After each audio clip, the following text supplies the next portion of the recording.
ओम दुर्गे नमः। श्रोतको शमतके शमतके। आज का प्रसंग है, कैसे होता है गर्भवती महिला का अंतिम संस्कार। बहुत ही सुंदर अद्भुत प्रसंग है। कथा को सुनते रहें। कथा गरुड़ पुराण से। हिंदू धर्म में प्रत्येक प्राणी की मृत्यु के बाद उसका अंतिम संस्कार पूर्ण विधि विधान से किया जाता है। यह नियम प्रत्येक स्त्री और पुरुष के लिए समान है, परंतु जब किसी बच्चे या किसी गर्भवती महिला की मृत्यु होती है तो उनके अंतिम संस्कार की विधि किसी सामान्य मृतक के अलग होती है, और इस विषय में गरुड़ पुराण के 10वें अध्याय में विस्तार से बताया गया है। इस वीडियो में इसी पर बात करेंगे और जानेंगे कि गर्भवती महिला का अंतिम संस्कार कैसे किया जाता है। जब कोई महिला गर्भवती होती है तब उसके शरीर में एक नहीं दो आत्माओं का निवास होता है, अर्थात महिला की एक खुद की आत्मा और एक उसके गर्भ में पल रहे बच्चे की आत्मा। ऐसे में किसी गर्भवती महिला की मृत्यु हो जाए तो सबसे पहले बच्चे को महिला का पेट से चीरकर निकाल लेना चाहिए, क्योंकि माता की मृत्यु के बाद उसके गर्भ में पल रहे बच्चे की मृत्यु कुछ समय बाद हो जाती है। यदि गर्भवती महिला की मृत्यु तुरंत हुई हो तो संभव है कि उसके गर्भ में पल रहे बच्चे में जीवन हो, तो बच्चे की आत्मा अभी तक उसके शरीर में हो। तो ऐसी स्थिति में अगर बच्चा जीवित हो तो उसका पालन पोषण परिवार के अन्य बच्चों की तरह ही होना चाहिए।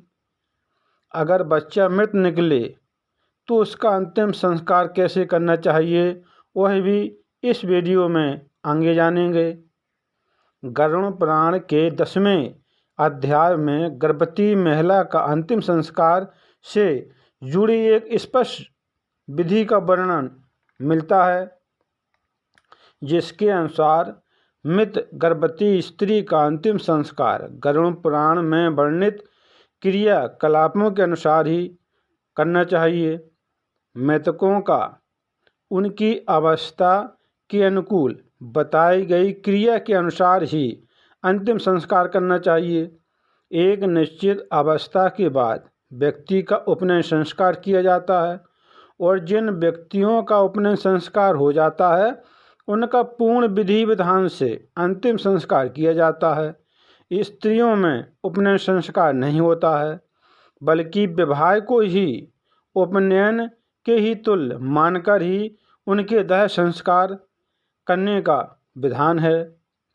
किसी भी स्त्री की मृत्यु के पश्चात शयदान, गोदान, घटदान, अष्टमहादान और वितोत्सर्ग आदि क्रियाएं करना अनिवार्य है। गरुड़ पुराण में यह भी बताया गया है कि जब किसी भी गर्भवती महिला के पति की मृत्यु हो जाए तो उस स्त्री को इस अवस्था में उसे संयम और धैर्य का परिचय देना चाहिए। गर्भवती महिला को चिता के साथ सती नहीं होना चाहिए, बल्कि बच्चे को जन्म देकर बच्चे का पालन पोषण करना चाहिए, और फिर वह बच्चा जवान हो जाए तब महिला अपनी इच्छा के अनुसार अपनी देह त्याग सकती है।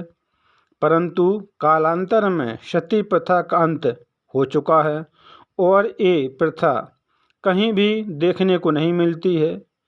इन सब के अलावा गरुड़ पुराण में ये भी बताया गया है कि नवजात शिशु अर्थात अल्पायु में मृत्यु को प्राप्त होने वाले जीव जिन्होंने कुछ भी अभी तक अधर्म नहीं किया है, ऐसे जीवों के मरने पर होने वाले अंतिम क्रिया भी कम ही होनी चाहिए।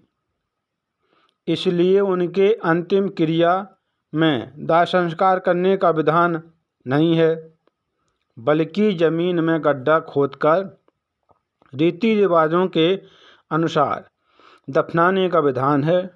मृत शिशु के मुंह में तुलसी के पत्ते के अलावा चांदी या सोने का कुछ अंश डाला जाता है। फिर नहला धुलाकर उन्हें नए श्वेत वस्त्र पहनाए जाते हैं और फिर उचित स्थान पर दफना दिया जाता है।